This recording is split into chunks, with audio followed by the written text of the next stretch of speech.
Uma coisa que eu não respondi, né? O querido lá em cima perguntou qual é o problema da A24. A A24... O problema da A24 não são os filmes da A24. O problema da A24 é o posicionamento da A24.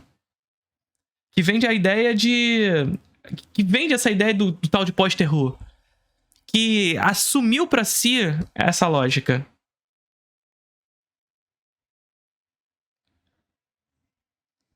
E aí, quando ela faz isso... Primeiro que, assim, existem filmes que são terríveis da A24 de terror e tem filmes que são bons. Mas, no geral, quando ela assume esse lugar do terror de verdade... E o terror de verdade precisa ser dramático, precisa ser traumático, precisa ser psicológico, etc e tal. No geral, os filmes da A24 acabam caindo num lugar meio covarde. São filmes de terror que têm medo de ser de terror. São filmes de terror que têm medo de ser de terror. E, portanto, são filmes de terror feitos pra quem não gosta de filmes de terror. Tem medo de ser frontal. Tem medo de mostrar. Tem medo de ser explícito. Maxine é melhor que X e Pro? Descubram no Desencontros na quinta-feira. Quinta-feira a gente vai falar sobre isso.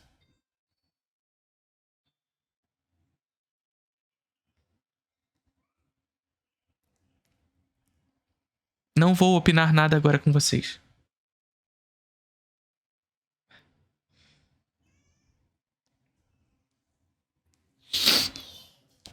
Eu amo filmes que não mostram e deixam no subentendido. Por exemplo, O Farol.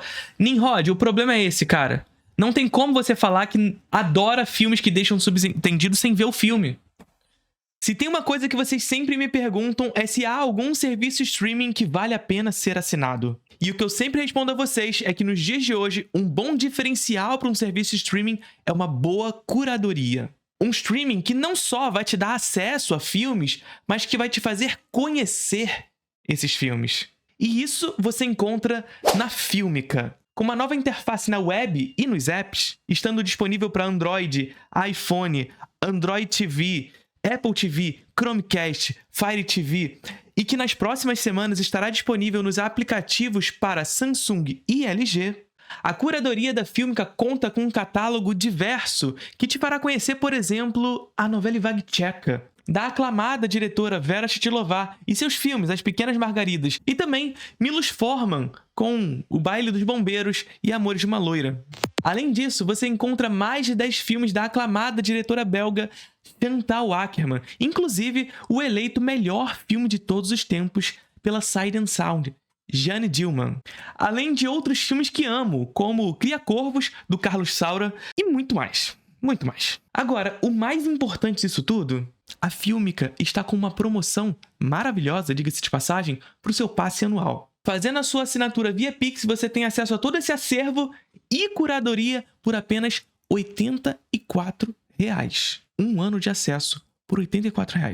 Mas corre que essa promoção vai apenas até o dia 31 de julho. O link para você conhecer a Filmica e assinar o pacote anual está aqui na descrição. Agora vamos voltar para o vídeo. O problema é que a A24 acredita, na sua prática, que o subtendido e, portanto, a dramaticidade na lógica do subtendido é a maneira correta de se fazer. E abandona toda uma prática histórica do terror. Fazendo crer, inclusive, o espectador que essa é a maneira correta de se fazer. O que eu quero dizer é, há formas de se fazer cinema de terror psicológico, dramático, e existem inúmeros filmes maravilhosos na história dessa forma, como A Hora do Lobo, do Bergman. A Hora do Lobo, do Bergman, se fosse feito hoje, seria chamado de pós-terror. Tá entendendo? Onibaba, do Kaneto Shindo, lá da década de 60, da novela vague japonesa, se fosse feito hoje, seria chamado de pós-terror.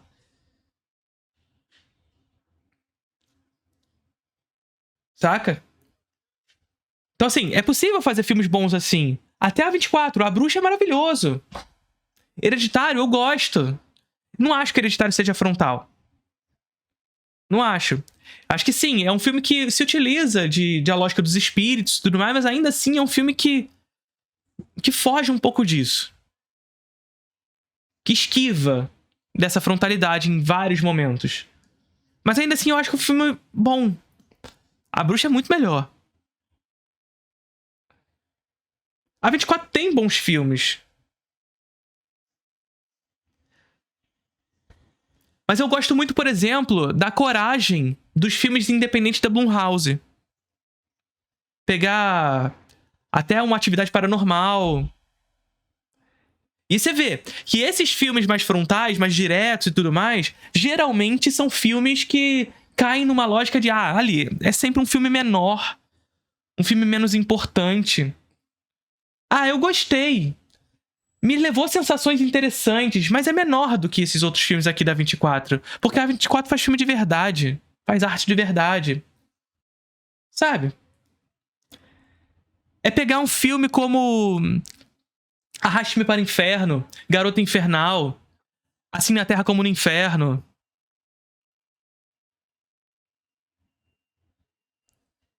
É pegar um filme como A Morte Te Dá Parabéns.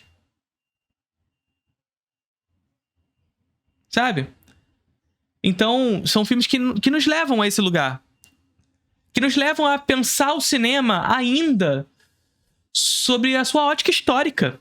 O cinema é, historicamente, um gênero de fantasia. É, historicamente, um gênero de fantasia. E, sobretudo, quando a gente vê no cinema contemporâneo essa angústia por realismo, a gente fica meio que assimilando a lógica de que, para ser um bom terror, a gente precisa ser um terror realista. E, portanto, assimilar a lógica do trauma, a lógica do psicológico, a lógica da materialidade do mundo. Precisa ser assim para ser bom. E não precisa. Boa tarde, professor. For Love and Gold ainda entra no seu top 10 favoritos? Estou com muita vontade de assistir. Muito provavelmente, O Incrível Exército de Brancaleone tá no meu top 10 da vida. Eu amo esse filme profundamente. Filme de comédia, completamente diferente do que a gente tá falando aqui agora. Amo profundamente. Mas vocês entenderam a lógica? Meu problema não é com os filmes da A24. Muitos dos filmes da A24 eu gosto. Só que o problema é que não são filmes da A24, são filmes de alguns diretores que fizeram esses filmes. O meu problema é como a A24 assimila essa autoria pra ela. E assimila essa autoria pra ela vendendo a ideia de um terror de verdade. Nós fazemos terror de verdade. E que terror de verdade é esse? É o terror que abandona, abdica de todo um histórico que o cinema de terror construiu. Que é o terror da fantasia, é o terror da frontalidade, é o terror da maneira direta de se lidar com o medo. Não ter rodeios pra se lidar com o medo. É claro que esse cinema frontal, esse cinema direto, ele permanece tendo discussões profundas. Discussões profundas. Por exemplo, se a gente pega um filme como Sexta-feira 13, se a gente pega um filme como Halloween, do Carpenter, são filmes muito diretos, muito frontais. Mas olha só, eu fiz uma aula inteira sobre o terror e a Final Girl. Discutindo com vocês justamente como o medo... Lá no Introdução ao Cinema eu fiz essa aula. Discutindo com vocês justamente como o medo é uma categoria histórica. E que, portanto, o medo tem um lastro com a realidade material de cada um desses momentos históricos. Percebe? E, portanto, pensar Sexta-feira 13, pensar Halloween, pensar o Massacre da Serra Elétrica, pensar esses filmes slasher ali da década de 80 e final da década de 70 está intimamente relacionado a pensar profundamente um medo estabelecido socialmente naquela sociedade. Ou seja, as infecções sexualmente transmissíveis que avançavam naquele contexto. Mas como lidar com esse medo? E esses filmes criam esse tropo narrativo, a Final Girl. estabelecem na lógica da Final Girl nela o resultado e, portanto, se estabelece nesse tropo narrativo o reestabelecimento de uma ordem moral e social. Cabe à mulher resolver esse problema. Olha só as discussões que podem sair disso.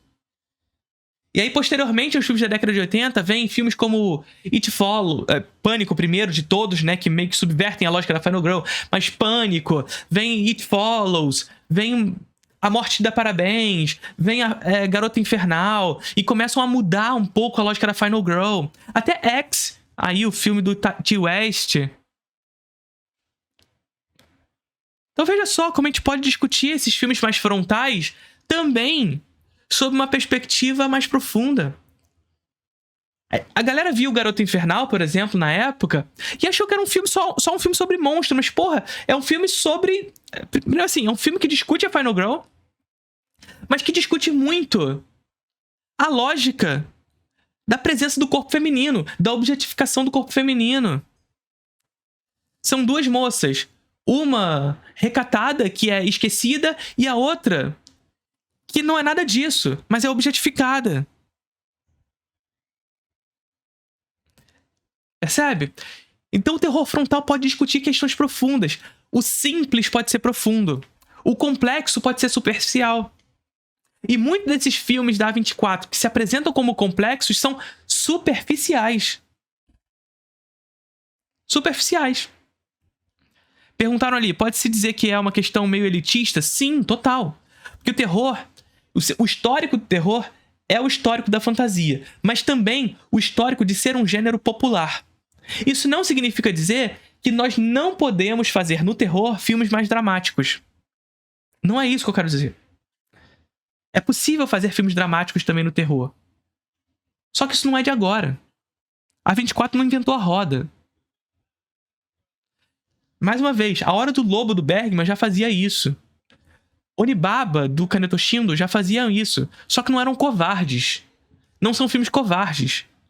Ou seja, não são filmes que dizem assim, olha só, isso aqui é o terror de verdade. Que é o que a A24 faz com seus filmes. Então meu problema é com a empresa. Não é com os autores. Meu problema é com a empresa. Não é com os filmes. Apesar de eu gostar de alguns e não de outros. E geralmente, quando eu não gosto dos filmes de terror da A24, é por conta dessa falta de coragem dos filmes em ser terror. A falta de coragem de ser terror. Sacou?